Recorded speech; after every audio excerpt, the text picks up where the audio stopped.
Hi everybody, welcome back to the Rick Shiels Golf Show podcast, episode 240. I'm here with co-host Guy. We have got another action-packed episode coming your way. We've not. You're wrong. We've got a rubbish one today. An absolute garbage one. Well, thanks for listening, everyone. We'll see you next week. I would not waste my hour. If this is an hour in length, just turn it off. I don't think we might get to an hour today. I think it's got a little 45-minute special. What's intriguing is we don't know, but the listeners can see the time, so they'll know how it's gone. Okay. And also, we don't know yet if it's going to go out Tuesday or Wednesday, because it's all down to Matt in terms of editing. Bank holiday's thrown us off. But yeah, it's been a bank holiday over here in the UK, which there's 2 bank holidays in the month of May. Your whole life's a bank holiday. I bloody hate bank holidays, me. Do you? Bloody hate them, yeah. You seem before you loved it because it gave you a bit more time at the weekend. Well, I did because I got back on a Saturday, but in normal life, got to pay everyone to have a bloody day off. Twice this month. Well, you did deserve an extra day off because you had a busy couple of days in France with your friends. I was going, I was over in France, south of France, Montpellier. Do you class this as work? Before you tell people what you did, can you claim this has been work, whatever you got up to? Because you do, you claim it as, I'm glad there's a bank holiday the last couple of days. Oh, God, I'm stiff, I'm sewer. Well, no, there's a couple of, I'm sewer. There's a couple of things I'm really proud of myself. Okay. So I went to the south of France with my good friends Mercedes-Benz, and I was test driving G-Wagons. Wow. I'm going to be honest with you, okay? Yeah. And I think I've said this to you before.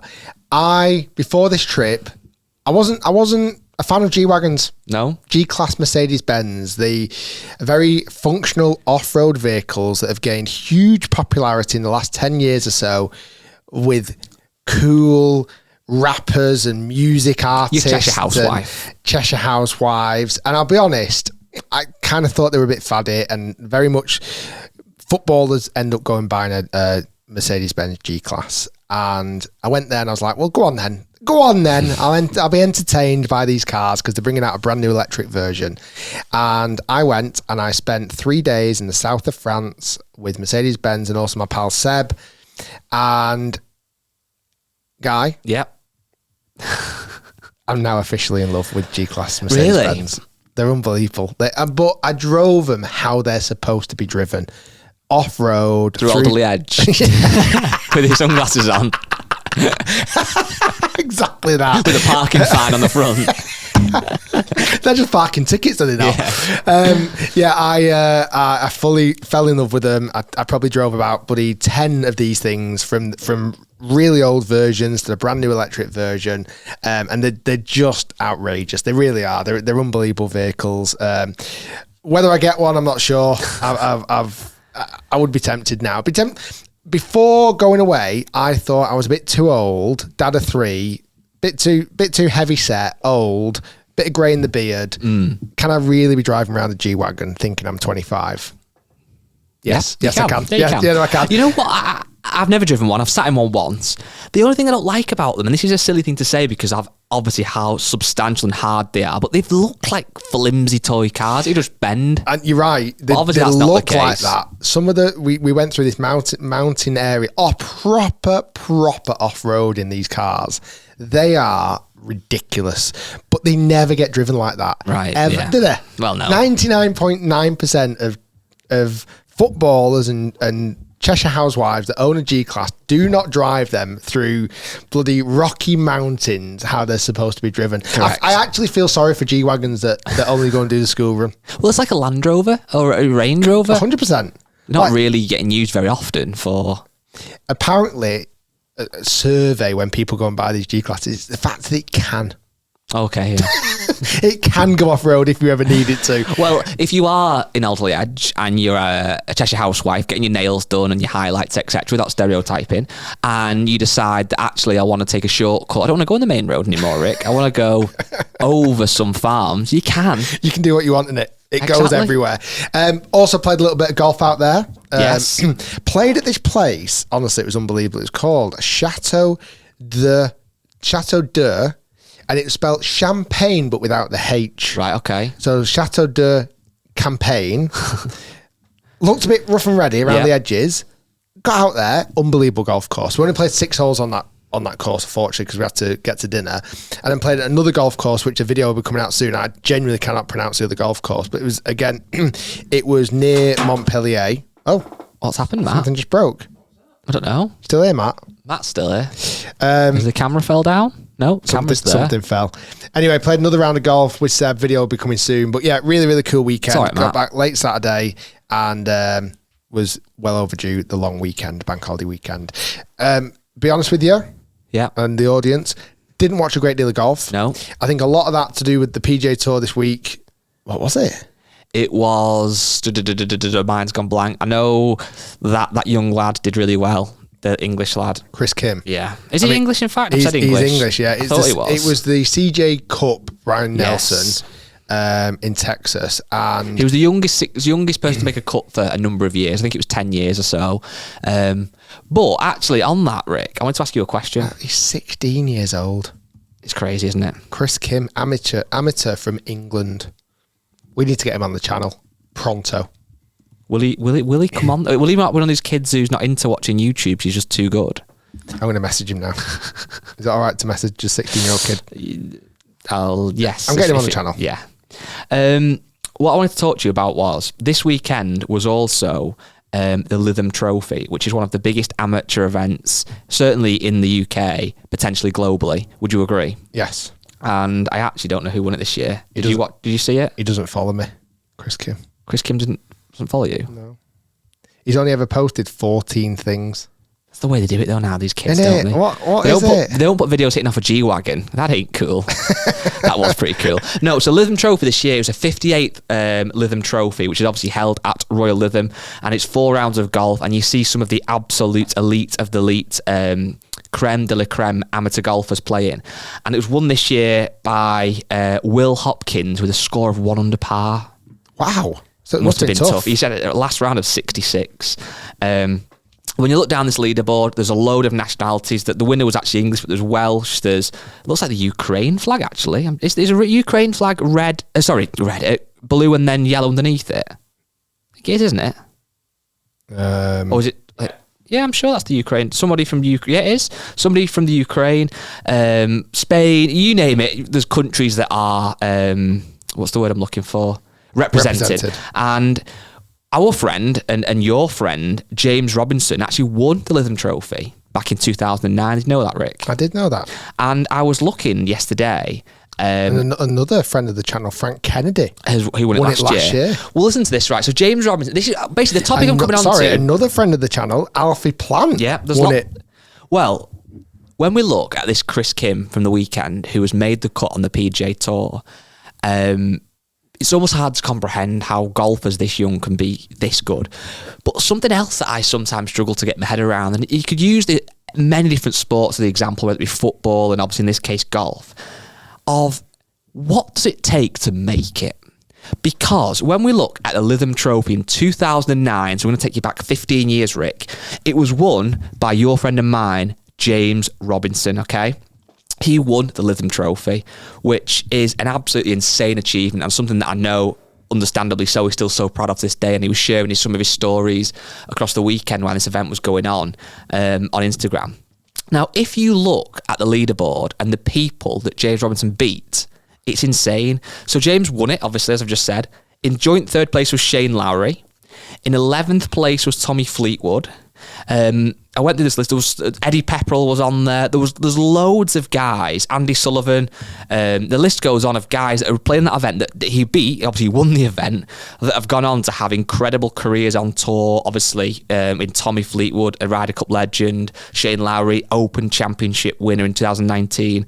Some incredible names. You can go down. There's just loads. Tom Lewis is on there. There's so many people. And obviously, James that day came top of that tournament came out top. How is it then that James went on to have a career on tour and made onto the tour, which was a great achievement in itself, and played in the Open and these accolades? And then obviously guys like a Shane Lowry and Tommy go on to do what they do. How hard is it to get to the top level of professional golf? I know, and this is it. Like, we talk about this Chris Kim now, and hopefully this experience is invaluable to make a cut at his first ever PGA Tour start. It's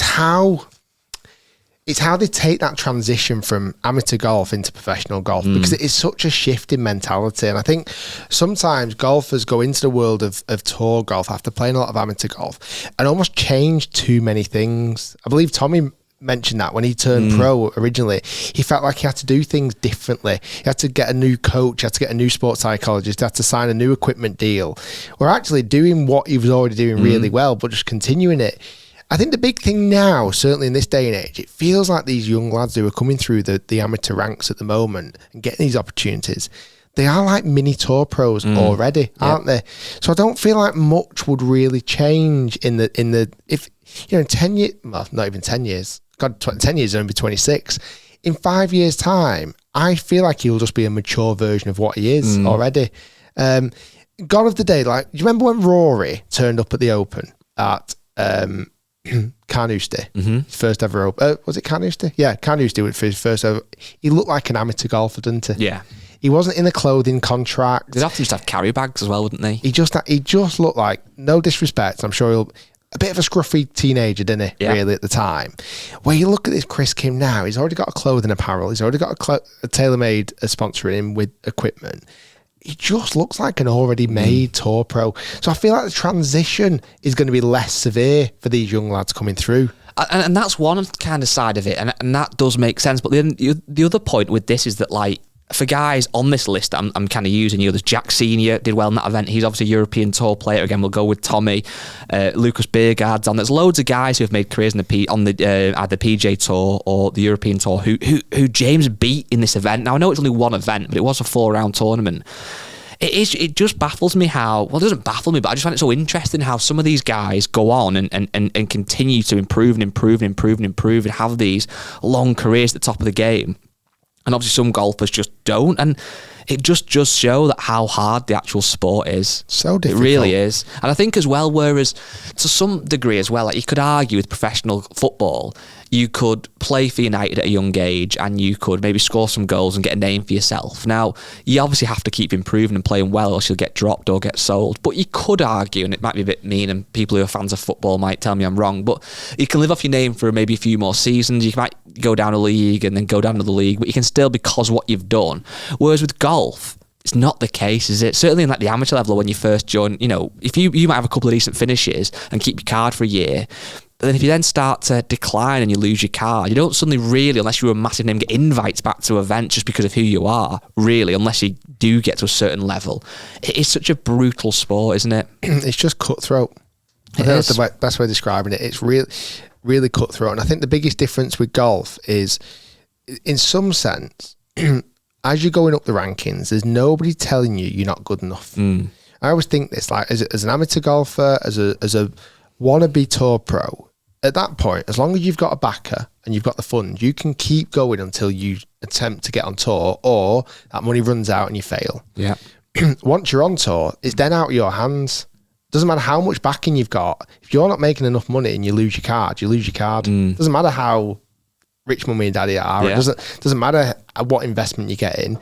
It then comes down to you needing to keep your card by playing your way through that process, really. Which is just so bloody hard. It really is. It is. And obviously, speaking of hard, next week, that sounded like I was going to come on really weird then, didn't it, when I said that? But next week, we have the second major of the year, the USPGA. Oh, sorry, the PGA Championship. It'll always be in my head, the USPGA, but it is the PGA Championship. And one guy who is seemingly in great form, and it's kind of almost convenient because he always is, Brooks Koepka. He won Live in Singapore. He beat Cameron Smith by 2 shots, 15 under par for the week, and has put himself again right at the forefront of everyone's minds to win another major. Imagine if he gets to 6 majors while Rory's on 4. That won't go down very well. I wouldn't put it past him. I wouldn't put it past him either. Not even a little bit.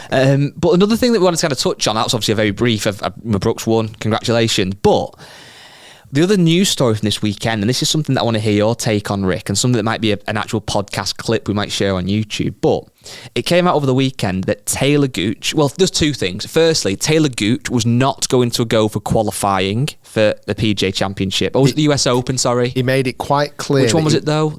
Was it the PGA or the US Open? Well, I don't believe you can qualify for the PGA Championship. So I think you have to qualify for the US Open and qualify for the Open. Yeah. So he categorically said he won't be attempting to qualify for those events. And that went down, as you'd imagine, on social media a certain way. And it has now come out that he has got an invite for the PGA Championship. And That again has gone down social media in a certain way. I personally think that Talor Gooch should be there. And the reason for that, again, if you look at his world ranking right now, he's world number 644, okay? So on that logic, you would probably, and rightly so, argue, well, he shouldn't be. Why should the golfer that's 644 there? You look at Data Golf, whose rankings are, again, I have no idea how it's all worked out, but seems to be much more live and do appear to be more accurate, certainly for the guys who are playing live. His Data Golf ranking is 35. So there's obviously a massive discrepancy there. I think last year the PGA of America invited 37 people to play in the event. They've obviously already invited Tiger. Tiger's going to be there, and now obviously Talor Gooch is going to be there. Should Talor Gooch be playing? And is it a good thing that the PGA of America are inviting him to play in the PGA Championship? It really surprised me. Really? To be honest. Really surprised me. It came as a bit of a blindside. Obviously, we saw the Masters, as they did reach out and invite special players to come and play in the Masters this year, such as Joaquin Niemann being one of them. And I feel like the PGA Championship inviting Talor Gooch it really came as a surprise to me, to be honest with you, because if you actually look at this year's results, last year he had an unbelievable year. On live, don't get me wrong. He had 3 wins, a second place, and another top 10 finish. He had 3 wins, which is massive. Okay, when you actually look at this year, he's now moved teams, but obviously his individual performance, he is yet to win this year. He's had 3 top 10s. If he'd have won 3 times this year, I could understand the invite.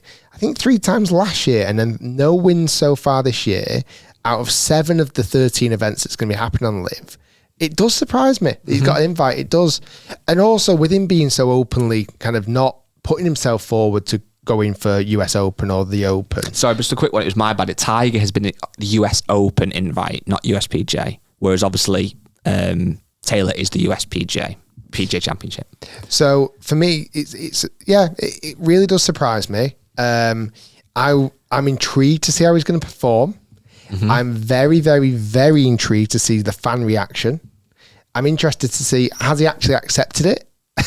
Has he actually come out and said, "Yeah, I want to play"? What did he put on? He put something on Twitter, I believe, and I don't know if that was him confirming that he's going to play or just saying that he's got an invite. Yeah, he has confirmed it. He's put, "Great. Looking forward to Valhalla next week. Thanks for the invitation. PGA, see y'all there." And that has had 442 comments. Read some out.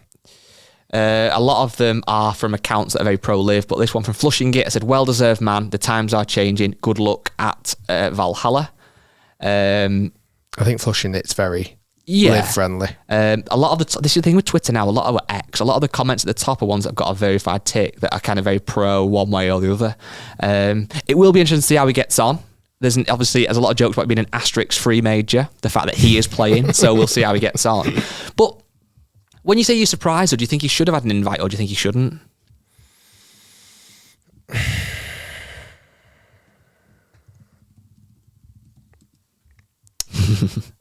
The delay says so much. It's just come as a surprise. I'm not saying he doesn't deserve it or does deserve it. I'm just very, very shocked from considering he won so many times last year, and he won. I suppose he won 2 of his events before the PGA Championship last year, and won 2 of them after. One of them after, sorry. I don't know. I think to me, if you actually look, I've just got Wikipedia up here. It's Talor Gooch's his his majors performances. Last year he played 3 majors. He had a tied 34th, cut and a cut. 2022 he played all 4 majors, had a tied 14, tied 20, cut, tied 34. So pretty decent, you'd have to say. His best performances in the PGA are cut last year, tied 20 the year before, tied 44, and then cut the year before that. So how he does, I don't know. I suppose to me, though, what it does suggest, and this is why I'm kind of quite pro in playing, is, has he set it alight this year? Maybe not. Is he going to win? Probably not, although I don't know, obviously. However, it does show that with the world ranking now, regardless if you pro-live or not live, the world ranking is skewed. It is, isn't it? There's no way he's the 600th player in the world. He is more aligned to that 34 or whatever it was that Data Golf have given him. Now, players like him, 35, players like him that aren't in these majors now, and have no way of being in them. Obviously, it's different for your Brysons, etc., or Mickelson at the Masters, etc.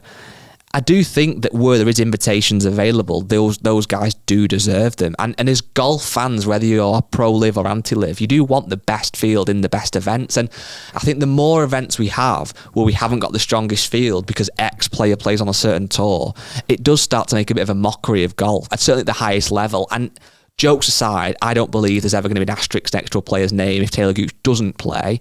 But that could happen if there's certain other players. What if Joaquin Niemann starts not being able to play and he continues to get better and better and better and better? Like, does it become a point in time where genuinely you could have a major tournament where you think, well, yeah, but, such a body's won, but we didn't have X, Y, Z, who play on live. Like, that wouldn't be very good, would it, for the majors? No, it needs the best players. Yeah. Without question, it 100% needs the best players. And if Data Golf ranks him as 35th best player in the world through fair dues, he should be in it. It probably just, and I'm not saying surprised me in a negative way, it's probably just a bit like, well, I wasn't expecting that. Well, I just wasn't expecting that to take place. Yeah, no, and we've looked at Data Golf before, and again, I've no idea how these things work, and I don't think many people do, if they're being honest. But they typically, if you look at them, there's quite a discrepancy. Sometimes there's not. Like, for example, Scotty Scheffler's number 1 on both Data Golf and World Golf Ranking, and that's absolutely right and should be. Another one that's a huge discrepancy, though, is there's a couple, but Joaquin Niemann on this one on Data Golf is number 7 in the world. World ranking is 91. Yeah, that's not right. Now, I don't think anybody who, again, regardless of what you believe in golf, can argue that number 7 in the world versus number 91 is much more aligned to number 7 in the world. And, the kind of same is for Tyrrell Hatton. He's 8 on Data Golf, he's 17 on World Golf Ranking. And you see some even bigger ones, certainly as you get down the list as well. Louis Oosthuizen, 32 on Data Golf, 125 on World Golf Ranking. Again, Talor Gooch is 35 versus 600 and odd. Is he the biggest discrepancy? I think he is, because once you get, it must be, because once you get on Data Golf, once your world ranking is more than 500, it's just the greater than sign, and then it says more than 500. I think DJ was quite a high one as well. Mark Leishman is 73 on Data Golf. Okay, let's see what he is on World Golf Ranking. What do you reckon? 300. No, it's 500 plus. Right, I'll give you that. 550th. 518, so he's another big difference.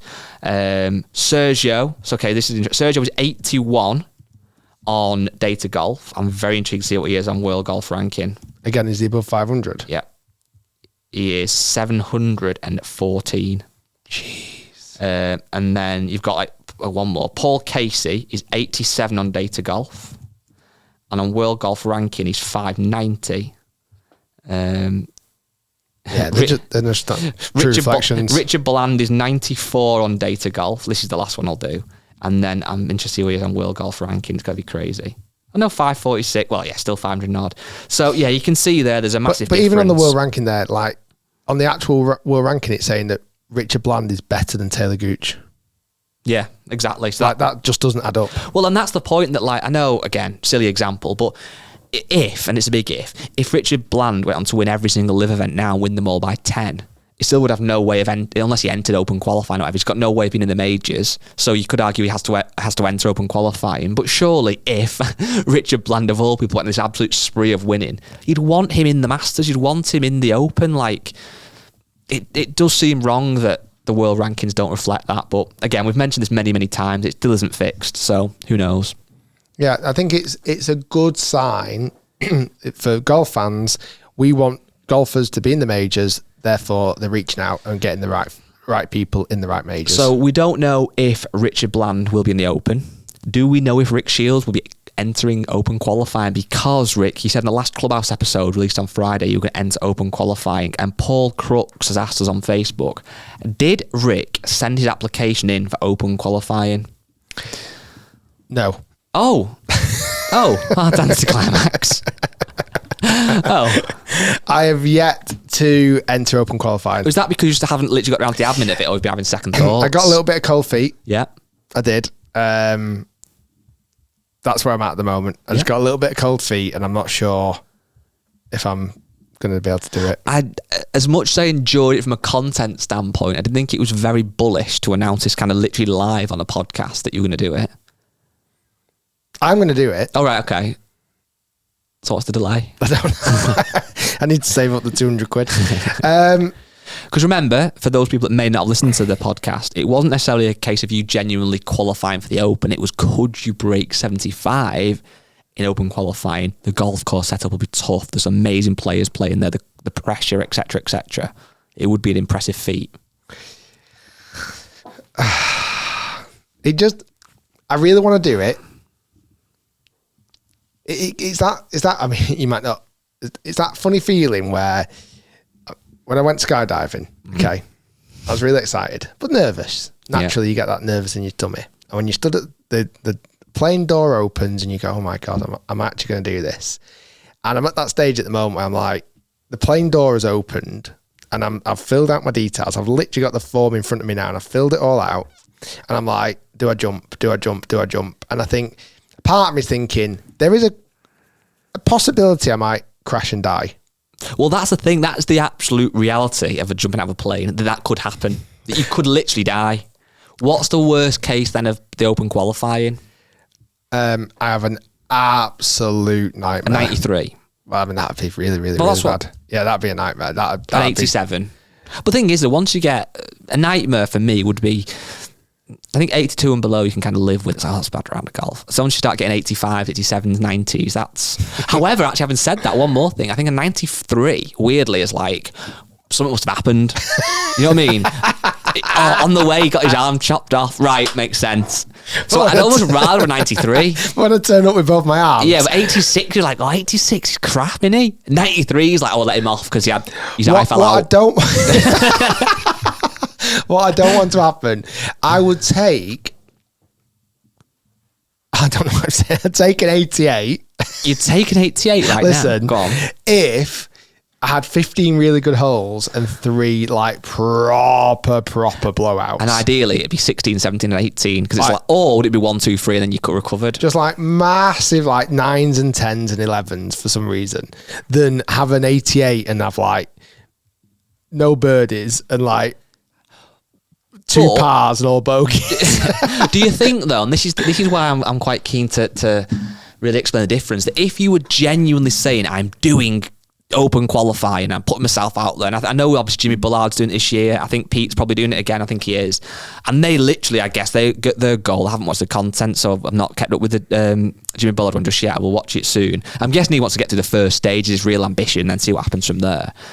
Like if you go in with the thing, if I want to break 75, does that not relieve some of the pressure a little bit that people are expecting you to shoot at 62? Yeah, I am going to do it. I just need to have that little bit of faith and jump. I've already had a look at my biggest fear is looking at the schedule between now and I think it's the 20th of June or around that time, is genuinely how much practice can I actually get in. Can I dedicate a set amount of time to practice? And if I can, and the schedule looks like I can, I will do it. I've just not proper planned that out yet in my head.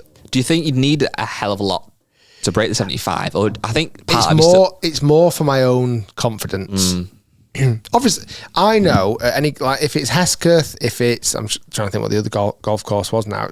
Let's say Hesketh or Caldy, they're probably the ones I'm most likely going to get picked. I'll know I can shoot a good score around those golf courses, don't get me wrong, but doing it Open qualifying with the pressure of everyone watching, and it's also like we want to make a video from it. The other thing I was thinking from a content standpoint, everyone's going to know the result before the video goes out. Does that matter?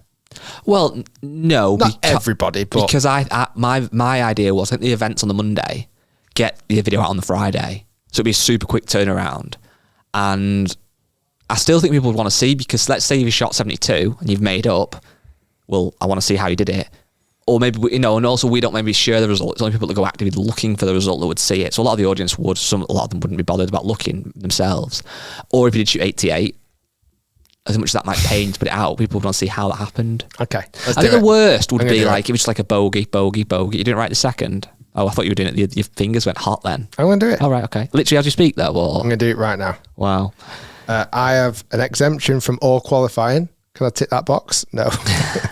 I need to qualify through regional and final qualifying. Joe blogs. Sorry, go on. I won't do this now because it'll be a bit boring. Do it later on. But I will enter. Okay. So to Paul Crooks's question, You haven't sent it off yet, but you will be doing it very, very soon. I am entering the Open 2024. Said it now. Said it up. I've had a question from a listener. We've had a lot of emails in recently, which is great, and I love having them back. So if you want to email us, please do. podcast@rickshiels.com. Correct. This is a bit of a nerdy-ish one, Rick, but I think you're someone that is qualified to answer this. And also, bear in mind, it's an amateur golfer that's asking this question. So, okay, is this a Dear Rick? Not really. It's just more of a... We can call it one if you want. Okay. It says hi all, but I'll start off with Dear Rick.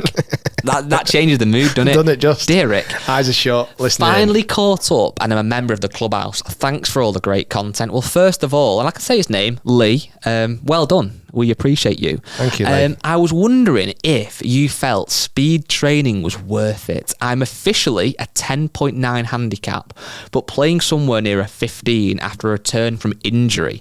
Debating whether speed training can fit along technique style work, or should I focus purely on striking it consistently and swing mechanics, etc. I would welcome your thoughts, and this is what gets a bit awkward. I hadn't seen this bit, especially from Guy, as we know he's the long driver of the group, which I'm not anymore. That might answer the question, so it's why it's worth it. I also have an RS Merch Tiger putter head cover. I've put it on a Feeler golf putter. It was my junior putter, and I've had it extended and reconditioned it. I reckon it's the weirdest club to hide under one of your putter head covers. Nice. Wow. So I've heard a Feeler. Feeler. So, is speed training worth it, Rick? And more so, is it worth it for the average bear? Speed training is very interesting because it is a process that can be very fruitful, but also is quite challenging. I've done it a couple of times over my kind of golfing life. Probably done it about 3 or 4 times. And if you're willing to put the effort in and to really go through speed training, not only using speed sticks and actually purposely doing speed training sessions where you're trying to hit the ball literally as fast as you possibly can to increase your maximum clubhead speed and therefore increase your average clubhead speed, it's a big journey. It takes months and months and months to finally see results. The question you've really got to ask yourself is hitting the ball longer going to benefit your golf? And I think that's the biggest question. For me, the reason why I wanted to explore speed training over the last few months was I found myself playing a lot of long golf courses, like really long golf courses, whether that's over in America, whether that's here in the UK. And certainly if I'm playing these 10-shot challenges against tour pros, they're hitting driver 30 yards past me comfortably. And where they're hitting a 7-iron or an 8-iron into greens, I'm trying to hit a 4-iron or a 5-iron. And it gets very, very, very taxing. And I certainly think from my own game, as much as everyone says, oh, it's your short game that you need to work on, I'm missing more greens with a 4 and 5-iron than I am with a 7 and 8-iron. If I can be hitting greens every time with my mid irons and short irons because I'm hitting the ball longer off the tee, then I'll miss less greens. I'll put more. I won't make silly bogeys by just missing a green. So for me, it's very, very beneficial. And in my own personal journey over the last, probably since October time last year, I went on a real fitness journey up until about January, doing a lot of weight training, working really hard on my golf fitness. In conjunction with speed training, I saw my average clubhead speed go from about 108, 109 miles per hour, which is lower than what I would normally see, to now being able to get my maximum up to about 117 and my average sitting closer to 112, 113. And we've seen that statistically, like in the HIT studio, and I'm testing drivers, my clubhead speed's definitely increased. I would say I've seen signs on the golf course that I'm hitting the golf ball further and longer. However, it has come with a detrimental effect. I don't believe I'm hitting it as straight as I was doing. I'm finding that I'm creeping into some bad habits of hitting like snap hooks out of nowhere, which I've not done for a long time.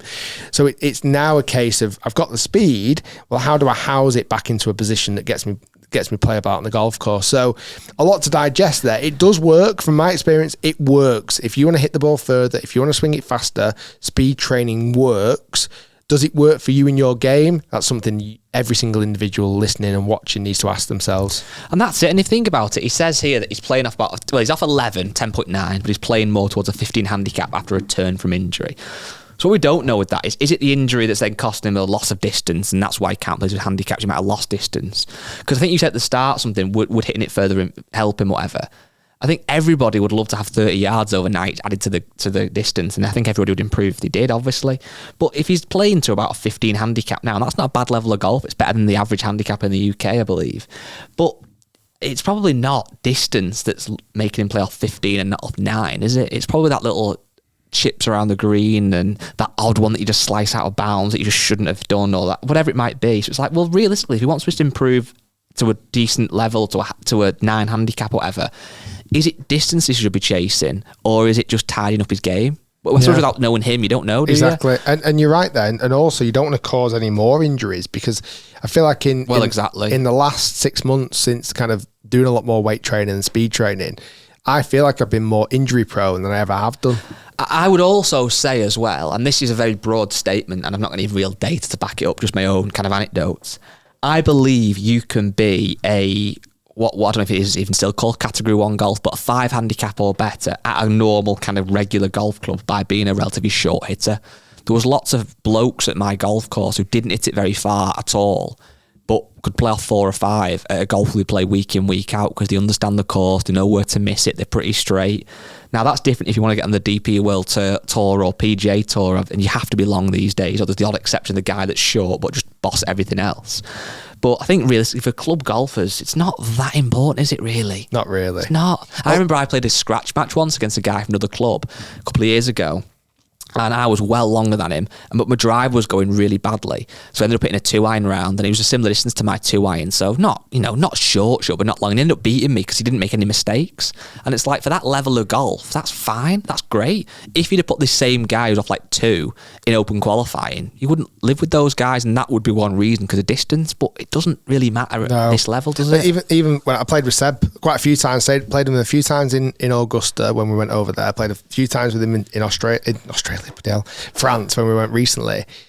He's impossible to beat, and I have 50 yards off the tee on him. Yeah, comfortably. Well, there you go. 50 or even there's a couple of drives I was 60 yards past him, and he is someone who's so bloody hard to beat because he's always in the fairway. He hits it about 200.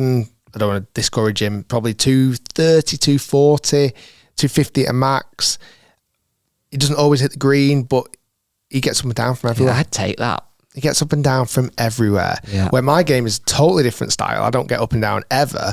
So I feel like I've got to advance the ball as far as I can to be able to kind of hit the green more consistently. But but then if I hit the ball too far and I get within that kind of inside 70 yards, that's where I don't like it again. So it's all game dependent. You can get the ball in the hole in many, many different ways. You look at probably the biggest case study. Well, I would say there's 2 case studies out on tour over the last 5 years. Matt Fitzpatrick, huge increase in distance because of speed training. He's now a major winner.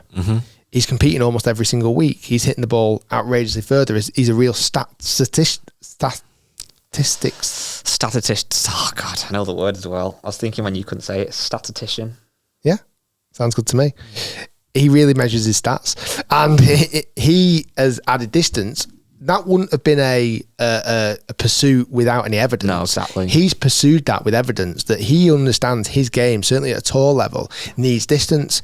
Also, when you look at that, who else has tried to add distance over the last 5 years? Someone who's also very much in stats. Like Bryson DeChambeau has very much increased distance in stats. Distance at a tour level is very, very important. Well, that's the thing. They're looking at gaining half a shot around, whereas this guy is looking at, he's off 15. How can he get playing a bit better golf? Yeah. Is it worth the risk? Yeah, because even like the best play, like when Bryson or Matt Fitzpatrick increases distance, they don't hit it worse offline, really. Like it wouldn't be obviously always worth. Well, yeah. I played with Bryson. He hits it very, very, very straight for how long. I suppose when they do it offline, it's typically when they know they kind of can, and they're gonna have a little wedge flicking anyway, rather than a 7-iron. So it's not offline where they're knocking it off the face of the planet. Where amateur golfers, if they did increase the speed, but they're and again, I think I'm in this position at the moment. Technique's not as good, but you've increased the speed. It's like putting a turbo engine inside a Mini. Yeah. Like suddenly it's like, oh crap, how do I control this really? Last question then. How far in are we, Matt? We said we didn't know how long it'd be. Intrigued me. Oh, is that all it is? Okay, well, it's going to be a short and sweet, but this is the last question, Rick, and it's something we've discussed before. We'll discuss it again, and I think we'll discuss it until the cows come home. Waiting for those cows to come home. They're on the way home. Just going past T-Bay now, so it won't be too long. Nice. Anyway, it's from John Carr. I think it is the John Carr, who's been a very regular listener for a long, long time. And it's a question that, and I'm not annoyed at him for asking it, but I get a bit annoyed about this. And it says, it's very simple, we've said it before, but is golf getting too expensive? Now, I don't know what your take is, Rick, but I'm definitely in the camp of no. I bought a packet of T-pegs the other day, and I couldn't believe the price. But I bought them at the wrong place at the wrong time. Oh, yes. And I think that summarises golf in a nutshell. You can pay a lot of money for golf equipment, you can. If you go about your ways correctly, and, you know, there was 25 tees in this bag for £2.50. Nearly had a heart attack, okay? I could probably buy 5,000 tees for a tenner off eBay. Well, I'm just looking straight, not quite that value, but even here, these are bamboo, which are Madeira. There's a jumbo bag of 1,000 for 25 quid on Amazon. So I'm sure you can get obviously much, much cheaper than that, but that just kind of shows that kind of scale. Cost per tee is cheap. And it goes into anything with the golf equipment. Hopefully you all enjoyed the Costco Drive review I did the other day. Costco Drive was £190. Go to Costco, you can pick one up. Obviously, it's not got the fitting properties, but that was an unbelievable driver for the price. We've also shown you on this channel where you can even buy even lesser price clubs than that. Like you can buy a package set for £250, or you can go to Golf Bidder and pick up some second-hand equipment for very, very reasonable costs. I would say where costs have potentially increased, I think green fees have potentially gone up. Mm-hmm. Would that be fair to say? I don't know. I don't know the answer to that question. I think practice facilities have gone up in cost, certainly good ones. But I feel like they're offering more of a service now. Certainly practice facilities, whether it's a driving range, they've got top tracer technology or other technology on the driving range. Like they're offering a bit more. Golf courses, I think because of the demand of golf at the moment, or certainly over the last couple of years, the green fee price has gone up. Potentially membership has gone up a little bit as well because of that, again, that drive and that demand. That is frustrating on that standpoint, but that is business. If there's more people going to facilities, naturally there's obviously businesses, they've got to try and make more money. They go, well, hold on, if we're getting more people, let's ramp the price up and hopefully make more pound per buck. Yeah, I have mixed views on this, and I think it's why it somewhat annoys me, because I understand it, and if you are a golf fanatic, and typically people that listen to this podcast week in, week out, obviously really enjoy the golf and spend a lot of their free time playing golf, and I think when that is the case, naturally, not everybody, but naturally you become more into gear. You know, if someone that plays once every year, maybe for a corporate do or something, might have a set of clubs that they got given by their uncle or their granddad that are rusty, they don't care because they use them once a year. If you play twice a week or 3 times a week, there's typically a correlation. The more you play, not always the case, I must admit, but typically, and certainly with our listeners, the more you play, the more bothered you are about gear. And when you're more bothered about gear, you often like the latest, the greatest, the shiny new things.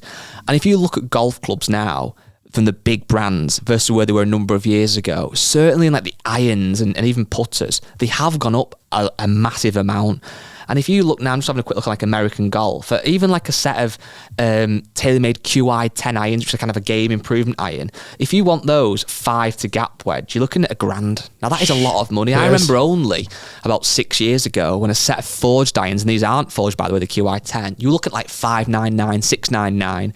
So I know we've had inflation and all that kind of stuff, and without getting too kind of mathematical, it definitely does feel a lot more expensive. And you look at golf balls, you look at gloves, you look at golf shoes now. You can get very expensive golf shoes, and it also really kind of, it's what you're looking at as well and how expensive you want it to be. So you can see Nike have got a Jordan golf bag. I've seen it a few times on the Nike golf website, and I'm sure it's like 400 quid for a Jordan golf bag.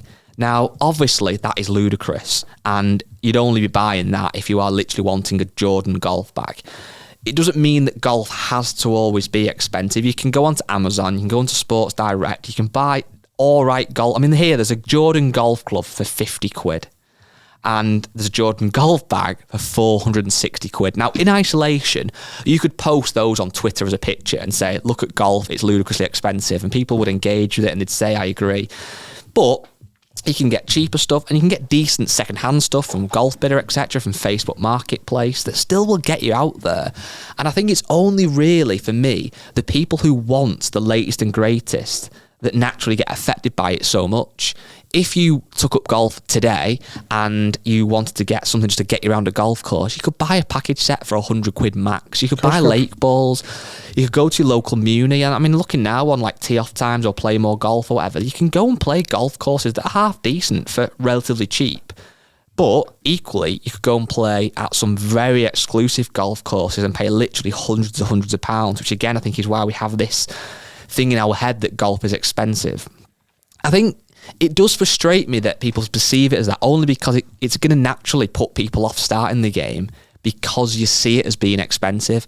If you look at a lot of the golf shoes now, sorry I'm ranting, but a lot of the golf shoes now, and you can even use Echo in this discussion as well, make a lot of on-course, off-course shoes. And yes, they're better than a trainer because they're waterproof, but they're still breathable, etc. But ultimately, they're not a million miles off a trainer. So if you turn up at a golf course in a trainer and a pair of just black pants and a second-hand set or a package set, you can go and play golf. Yeah, you're absolutely spot on. I think what is quite interesting as well is like, I was just looking at a few online only brands as well. I'm not going to drop any names, but like golf equipment you can buy online only. The price there reflects what major brands were 5 or 6 years ago. So you can still pick up reasonably priced irons, golf equipment, etc. But even you're right. But even that, and to your point though about what you can pick up, when we've done videos or whatever, we've used some of like your fans, and an example of this would be when we did the first golfer to make a birdie wins 10 grand. Yeah. Ironically, that was obviously a lot of money. But we had 4 golfers come who were big fans of the channel, who love the golf, right? And I was looking at their gear, and most of them had the kind of latest and greatest. Think about it. If you are that much into your golf, you buy a motor caddy or a power caddy, whatever, 500 quid. You then might buy a bag that is better suited to an electric trolley that's a couple hundred quid. Then you even have to pick up a laser or a GPS watch. Then you might have a Scotty Cameron or even an Odyssey putter, and your wedges, your irons, your drive, your 3-wood. Then they've got Galvin Green waterproofs. They've got FootJoy golf shoes. Then they've got a pair of spiked golf shoes they wear. Then they've got the Mac Wets or whatever, the waterproof gloves. Like, it can get ridiculous, and you wonder how people afford it. But that is because they aspire to have that stuff and they've found a way to afford it. But again, that doesn't mean everybody has to have that. And I think that's just the difference. It's like what you want and what you need are two very different things.